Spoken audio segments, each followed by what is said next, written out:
Good morning, everybody. Dr. Vasquez here. I'm going to reply to some excellent questions that were sent to me recently, following up on the conversation about viruses and things like that. So I'll just read each of these prompts, so to speak, and hopefully be able to provide an answer in the space that I've provided for myself here. So she starts by asking and stating, please let me know if you have any resources you recommend for us, articles, videos that would help my my questions. Thank you so much for the work that you do. I'm so excited to be here as a paid subscriber. Well, thank you as well.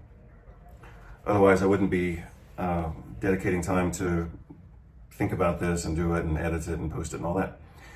So her first question is, I just spoke with my sister-in-law, a 21-year-old with crippling germophobia. Her life is ruled by her intrusive thoughts and obsessions about bacteria, viruses, and germs. She verbally admitted to me that she is deathly afraid of sharing drinks because she is anxious about catching herpes from other people. So that's really an excellent prompt, because those are all, very real and complex topics. And I can actually speak to that from a couple different perspectives, because I've had times in my life when I was also very kind of germophobic. So I have personal experience with that. Actually, probably starting out as a kid. I remember one time we were taking a family trip to Florida from Texas for Christmas. And this is just something about my life that I remember, but it was kind of a distinctive moment. And I guess I was about 10 years old or so. And my stepsister was in the front seat, obviously the passenger side, and I was sitting behind her. We were in a van, and she was eating a bag of chips, and I wanted some of the chips, and she handed me a few of the chips, and I said, no, I don't want them, because I didn't want them because she had touched them. So I remember that occurrence, and again, I was like 10 years old. But before that, when I was probably more like 5 or 6, like whenever we would go to the toy store, I was building models and doing construction kind of toys from a young age. And a lot of times I would identify what I wanted, like an airplane or a tank or whatever. I did a lot of military stuff. And I would identify what I wanted, but I would always reject the first package, and I would always reach for the package behind. So that's a story that my mom and grandmother used to tell about me, but it was true, I remember it. But anyway, sometimes people have what appears to be germophobia, and like in my case, obviously, all this started for me at a very young age, before I knew anything about viruses or bacteria. So I think some people have it as part of their personality, and it's not, it appears to be germophobia. I'm just giving a couple of different perspectives on this. So I'll just start writing as I babble on about my own experience. As soon as this thing actually responds. Sometimes it responds easily, and sometimes it's a big clusterfuck. So, like in my own case, God dang it. Like I'm doing everything right here. I don't know why this isn't working. What the fuck? Let's go. Right, no. Good. So I went to military school in Georgia. Sergeant Bennett, that was his name. So I went to military school in Georgia, and we were basically, supervised by all these Vietnam vets. And I remember his name now. I didn't remember it last week or so when I mentioned him, but it was Sergeant Bennett. And he used to always say, God damn. So that's what I feel like saying right now, because this thing's not working the way I need it to work. So this should let me write, but it's not letting me write. I don't know why this isn't working. It's responding, but it's not letting me write. Yeah, so we had Sergeant Bennett. He taught some of our military classes. I don't know why this isn't working. Let me try a different angle. Sergeant Bennett. What the absolute fuck? Sergeant Bennett taught our, map reading classes and our military history classes. Well, shit, I don't know what to do about this. I guess I could turn it into a picture and then draw on it, maybe. Maybe that's what I'll have to do. So Sergeant Bennett, like I keep trying to say as I'm trying to multitask here, I don't know why this won't just let me draw. I'll take a picture of it, I guess, and then draw on the picture. Why is this thing so stupid?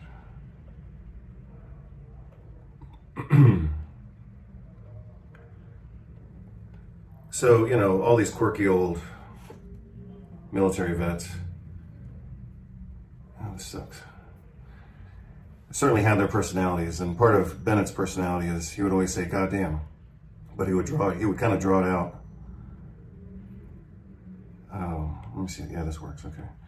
He would draw it out. And he would say, "God damn." So that was one thing about him. Oh, the other thing he said whenever we had a problem or somebody was complaining about something, he said, "This is simply mind over matter." And he would say, "I don't mind because you don't matter." That was one of his ways he tried to build esteem in us, you know, like self-esteem, because we're just young kids. That's a joke. But anyway, let's go back to this. So let me read it again. Just spoke with my sister-in-law, 21-year-old with crippling germophobia. Her life is ruled by intrusive thoughts, obsessions about bacteria, viruses, germs, deathly afraid of sharing drinks because she's anxious about catching herpes from other people. Okay, so like I started to say, I think some people start out in this direction just based on their inherent personality. So that's what I'm going to write. Inherent personality. Because like I said, I had that from a young age before I knew anything about viruses or bacteria or germs. I just didn't want people touching my stuff.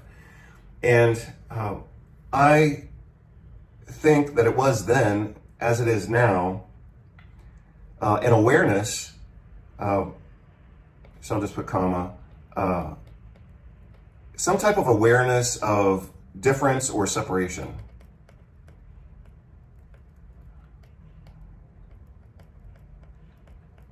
I think that's what it meant in my case. Like, at a young age, I knew I was different from other people. And I kind of embraced that difference, and I wanted to be somehow separate from other people. So I didn't want people touching my stuff, especially food, but even models. I mean, even these plastic models that I was doing when I was a kid. So they're obviously, I mean, they're in a box, they're wrapped in plastic wrap. So even if someone had touched the container, I mean, from a objective standpoint, it was still going to be clean and sterile on the inside, but I'm just telling you, you know, my experience with it. So I think some people have this somehow as part of their personality. In my case, it was awareness that I was different from other people and that I wanted to maintain that difference. I wanted to be separate from other people, even at a really young age. So, but let me go on and provide a different perspective here. So we have to distinguish between a reasonable fear or concern and a true phobia, like a dysfunctional adaptive or behavioral pattern. And so that's part of what's being communicated here. She says, obviously, crippling germophobia, that's not normal, intrusive thoughts, deathly afraid of sharing drinks because she doesn't want to get herpes. So we have to distinguish between, so I'm going to write DDX, and I'll explain what that means. We would have to differentially diagnose is what DDX means, which means we have to consider two things that kind of look the same but could be different. That's what doctors refer to as differential diagnosis. So we're trying to distinguish between two different things. We have to distinguish between concern or a reasonable fear versus a true phobia, which is somehow dysfunctional or excessive. You know, like for example, like when I was younger, I probably traveled a lot more than other people just based on my international family at a very young age, but I still didn't like flying. And as I got older, I developed more of a fear of flying. So, you know, but obviously I could manage it and I could overcome it. So, you know, one thing is to have concern. The next level would be fear. And then the next level, but those are all kind of emotional or cognitive states that don't necessarily affect behavior. So we could go from concern to fear. I guess we would have to start with awareness. So let me just make that. So step number one would be awareness. And that's a good thing. I mean, we all need to be aware of possibilities. Number 2 would be concern. So now we move from awareness to concern, and now we could be moving to fear. And then number 4 could be, let's say, resistance. So at this point, we're starting to change behavior based on the transition from awareness to concern to fear. And now I'm going to change my behavior at this point. So for example, in my case, you know, at times I had a resistance to flying. I wouldn't say necessarily a fear of flying, but I definitely would try to avoid it if that were possible. Including a few times when I needed to travel from, you know, part of the United States to another part. And I could have done it in a flight, you know, in 3 or 4 hours, but instead I drove it and it took like a whole week. So, or 3 or 4 days. So, you know, that's a representation of, like, dude, you could just get on a plane and fly from Seattle to Houston in 4 hours. But instead you're going to drag this thing out over 5 days, which is probably actually more risky. And that's, you know, the balance that I'm trying to represent here is that fear and concern and resistance are still on the side of being rational, but, you know, trading a 4-hour flight for 5 days on the highway by myself, that's actually probably more risky than flying. So, you know, at some point, resistance is going to merge into kind of dysfunctional behavior. And a lot of times, fear of flying is dysfunctional because, you know, statistically, flying is supremely safe. I mean, if you're in Seattle and you got to get to Miami, taking a flight is probably, I'm guessing, I'm not trying to exaggerate, but maybe this is correct. It's probably thousands of times safer to fly that than to drive it. Because that would be about a 7 or 8 or 10-day drive. And you could do the flight in maybe 6 hours or so. So, you know, what I'm trying to communicate is that this is it's a quantitative issue. We start with a little bit of awareness, then we have concern, then we have fear, then we have resistance.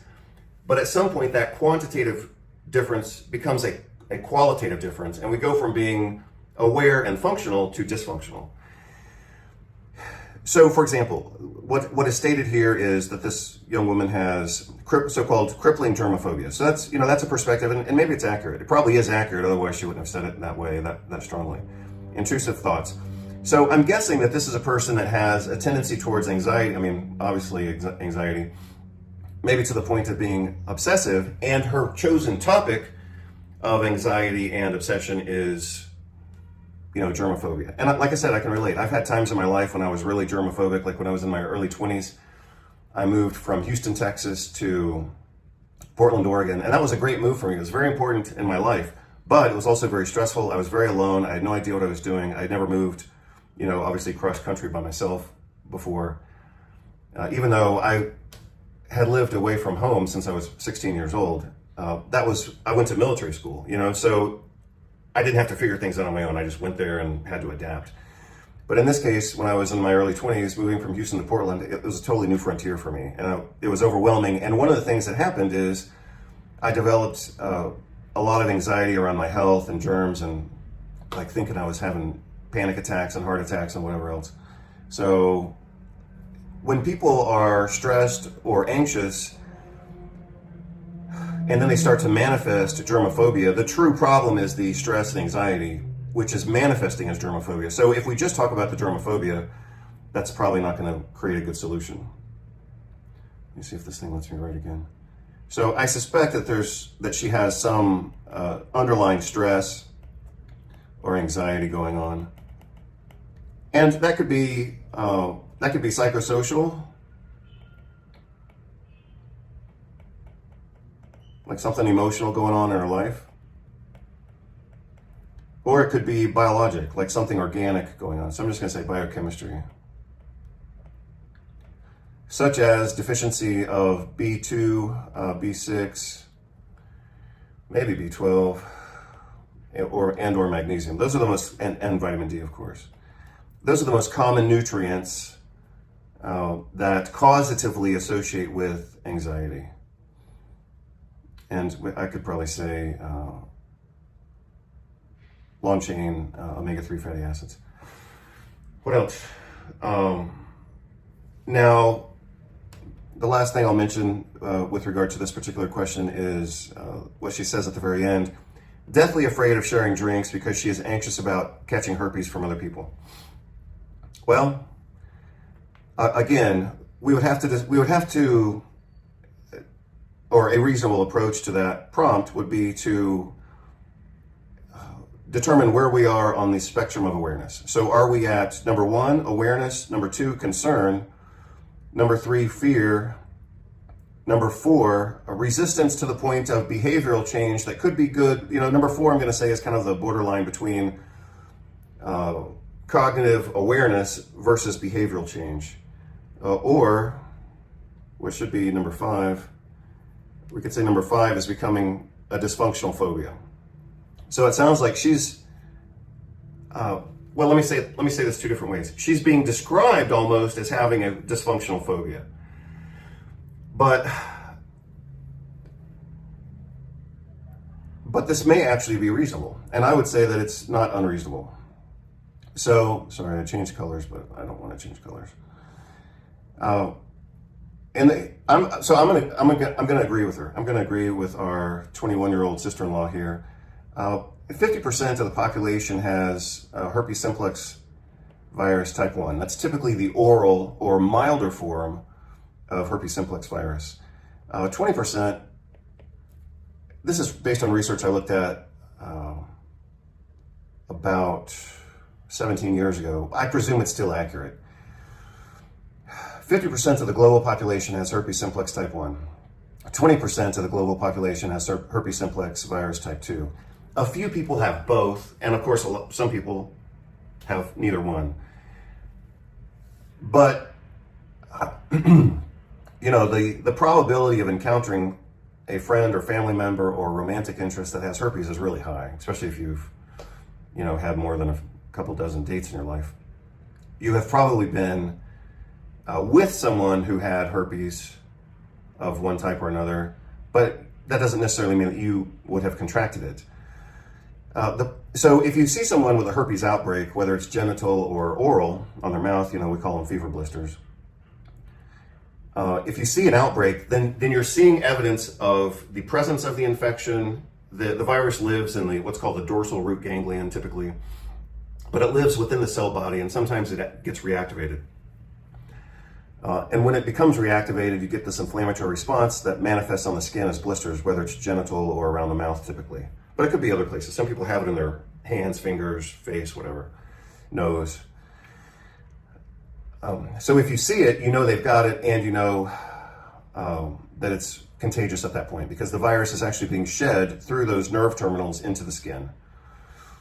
However, someone can have herpes and not display the infection and still be contagious. That's called asymptomatic shedding. And that seems to be the concern. Well, I mean, obviously, if this person saw another person with herpes, she would say, hell no, don't drink from my beer can or whatever. Don't touch my drink. But the issue here is that people can have herpes. They can not have a visible lesion, but they can still be transmitting the virus. And like I said, that's called asymptomatic shedding.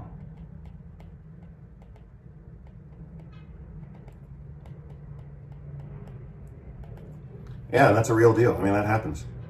So again, her best friend could be sitting next to her. They share a drink. Her friend doesn't appear to have any lesions, and maybe has never had an outbreak in her life. And she could have herpes and give it to our sister-in-law of 21 years. Yeah, that could happen.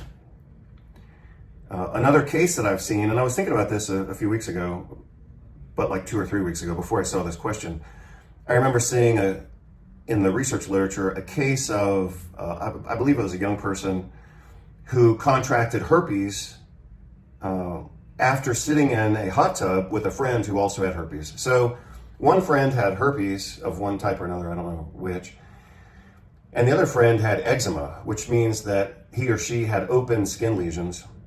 And supposedly in the period of time of sitting in this hot tub, the herpetic friend transferred herpes to the other friend who had open skin lesions in the form of eczema. So again, even the person who had the herpes may never have known that he or she had herpes. It could have just been asymptomatic their whole life. I've known a few people who have tested positive for herpes, which means they definitely have herpes. I'll talk about lab tests here in just a minute. But I've known a few people who have had positive tests for herpes, indicating that yes, they have the virus in their body, and they will always have the virus in their body. They can't get rid of it. I mean, once a person has a herpes virus, they always have the herpes virus. The question then becomes, how well controlled is it or not? But again, I have known several patients and people socially who have tested positive for herpes, meaning that they have it, but they've never had an outbreak. And those people, you could ask those people, do you have herpes? And they would honestly tell you no, because they don't know that they have it. But you could still catch it from them. All right, so I think I'm gonna move on from that question. I have a 5-month-old infant, and she, presumably the previous 21-year-old, advised me not to allow people to kiss my baby because they could be carriers of the herpes virus. I'll change colors. I guess I'll go to blue. Can I go to blue? No. If this thing will let me change colors, I don't know why this thing's not responding. Oh, okay. Yeah, that is correct. Again, asymptomatic shedding, that's how most, I believe, that's how most babies and young kids are exposed to herpes. Excuse me. As far as I know, that is the main way that kids are exposed to herpes, is getting kissed by grandma or getting kissed by grandpa. And, little kids don't have the same immune defenses that we do as, either older children or adults. And so they're more vulnerable. So I'll just say that. Young kids are immunologically immature, but that makes them more vulnerable. Yeah. So, but it makes, let me clarify that. What I'm saying is they are more vulnerable to increased severity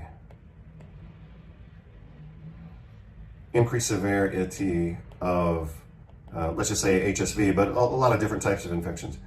So as adults with more moderated and educated immune systems, we can get exposed to herpes, for example, and have eventually an outbreak or something like that.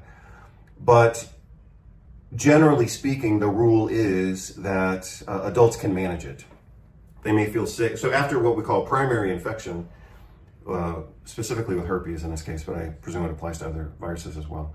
In adults who get primary infection, they may actually feel sick for a few days, and then they, either manifest the infection later or not. And that's generally true of kids, but kids are actually more susceptible to having central nervous system infection, like of the brain, with herpes infections. So as far as I know, what we call herpes simplex encephalitis, which is, it can happen in adults and happen in young people like teenagers, but most of the cases I've read about have been in younger children, like infants or people into their teens and 20s. So I think that, again, older adults who contract herpes for the first time, we call that primary infection. And those infections tend to be moderated or managed a little better. Again, for small infants, they don't seem to have the immune defense or the modulated or educated immune response that we would have as adults. And as a result of that, they seem to be more susceptible to the most feared consequence of herpes, which is herpes encephalitis. So herpes viruses are what we call neurotropic viruses, which means they enter into nerve cells and live out their life cycle within nerve cells, not skin cells, not liver cells, not kidney cells, not muscle cells. Herpes viruses are specific to neurons. And if a person gets herpes on their hand, then the virus can enter, let's say a cut on the finger, but the virus enters into the nervous system eventually and lives in the cell body of the nerve. And then if a person is stressed out or immune suppressed, that virus can kind of waken up or get reactivated, as we say, and then they get blisters on their finger. But the virus itself is actually living in close to their spinal cord. not actually in the spinal cord, but pretty darn close. But with infants who don't have a developed immune system, the virus can actually enter into their brain and cause, usually focal. It's massive, but it's not global. So it can cause massive brain damage. I believe it's usually in the temporal lobes, but I might not be correct on that. But I'll show you some pictures of what herpes encephalitis looks like, and you'll know that this is a real deal. I mean, this isn't, herpes and cold sores are pretty common. So people in the general public can say, oh, it's no big deal, especially if they have it. They want to say it's no big deal because they want to think it's no big deal. And for the most part, it is no big deal. But in some people, it's devastating. And in some people, it causes permanent brain damage. And, for the past 20 years, we've had quite a body of literature that continues to grow, showing that people who have herpes virus infections, most commonly, as I said before, most commonly type 1, that's 50% of the general population. People who have herpes virus infections have a higher incidence of Alzheimer's dementia. So, again, on the social spectrum, you have some people who say, it's just a cold sore, it's no big deal. But I think for people who have more knowledge, they can be legitimately concerned about this because, chronically, herpes viruses strongly and consistently associate with Alzheimer's dementia, and acutely, the big fear is herpes encephalitis. And that seems to happen more in younger people, especially babies and kids. And yeah, it can happen through casual contact. So I'll stop the video at this point because I'm going to have to change the formatting of this, and then I'll answer the rest of those questions later on, maybe today or tomorrow. But at least I'll let this first half an hour stand on its own. Hope you're all doing well. Take care, and bye.